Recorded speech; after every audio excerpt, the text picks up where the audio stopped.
मैं सबसे पहले भारत सरकार का शुक्रगुजार हूं कि उन्होंने मेरी वाई कैटेगरी मेरे पास थी उसको वाई प्लस कर दिया है, मेरी सुरक्षा को बढ़ा दिया गया है। और दूसरी बात यह है कि चूँकि जिस तरह से मेरे ख़तरात बहुत ज़्यादा बढ़ गए, जिस तरह से मुझे देश और विदेशों से जो थ्रेट्स मेरे को जान से मारने के मिल रहे थे, उसके मद्देनज़र भारत सरकार पूरी अपनी नज़र लगाई हुई है। और मैं समझता हूं कि चूँकि जब से 22 तारीख से 22 अक्टूबर से 22 सितंबर को हमारे परम आदरणीय मोहन भागवत जी का आगमन मेरे यहाँ हुआ था, तभी से लगातार मुझे देश विदेशों से धमकियां मिलती रहीं। क्योंकि जो पहली धमकी जो मुझे वैसे तो 22 तारीख से लेकर टिल 2 तारीख तक रेगुलर मेरे फ़ोन पर हर तरह की धमकियां मिलती रहीं, लेकिन जो ज़्यादा उन्होंने जो मुझे बहुत धमकाया जो करा वो इंग्लैंड से 24 तारीख को जो मेरे पास पहला फ़ोन आया, जिस पे उन्होंने कहा कि आपने मोहन भागवत जी को क्यों बुलाया। दूसरा उनका कहना था कि आपने मोहन भागवत जी को राष्ट्रपिता का, राष्ट्र ऋषि का जो शब्द आपने उनके लिए जो बोले हैं, सम्मान दिया है, वो क्यों बोले हैं, और अब आपको इससे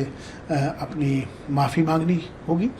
और अपने इस शब्दों को वापस लेना होगा। इसी तरह से सेम 28 तारीख को मेरे पास बंगाल से इसी तरह की थ्रेट आती है, जिस पे उन्होंने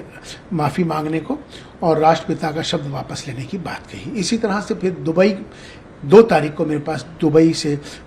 कॉल आती है, जिसमें मुझे जान से मारने की धमकियां भी दी जाती हैं लगातार, जिस तरह से पहले मुझे टेलीफोनों पे दी गई। और उनका भी सेम यही है कि आपको अपने शब्द वापस लेने होंगे और माफ़ी मांगनी होगी। तब मैंने उनसे सभी टेलीफोन्स पर एक बात साफ तौर पर वाज़ेह कर दी कि ना मैं माफ़ी मांगने वाला हूं और ना ही मैं अब अपने शब्द राष्ट्रपिता वाले वापस लेने वाला हूं। इस पर उन्होंने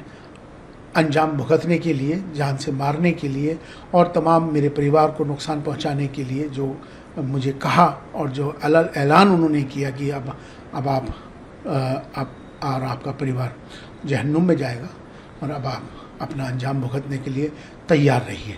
तो इस तरह की जो धमकियां मुझे आई, उसको लेकर तिलकमार थाने में FIR कर दी गई हैं। खुलेआम जान से मारने की धमकी मुझे दी गई, मेरे परिवार को दी गई। तो मैं ये बताना चाहता हूँ कि ना मैंने गलती की थी कि जिससे कि मैं अपने माफ़ी मांगूं, और दूसरी बात यह है कि मैंने उनको राष्ट्रपिता बोला है, मैं अपने शब्दों को वापस नहीं लूँगा। मैं आज उस पर कायम हूँ, क्योंकि ये जो मैंने उनके लिए बोला ये मेरा अपना निजी भाव, ये मेरा निजी उनके लिए सम्मान था, जो मैंने उनको राष्ट्रपिता का दर्जा दिया, राष्ट्र ऋषि का सम्मान दिया, ये मेरा निजी है। लेकिन देश मेरे साथ है। आज मुझे मालूम है पूरा देश मेरे साथ खड़ा है, और मुझे मालूम है कि आज जिस तरह से आदरणीय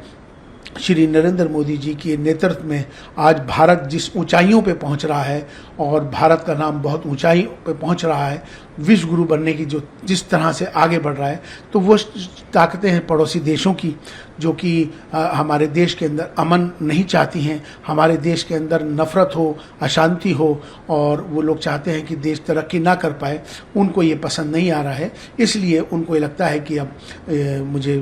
झुकाने की कोशिश कर रहे हैं, लेकिन मैं झुकने वाला नहीं हूँ, क्योंकि मेरे साथ देश मेरे साथ है।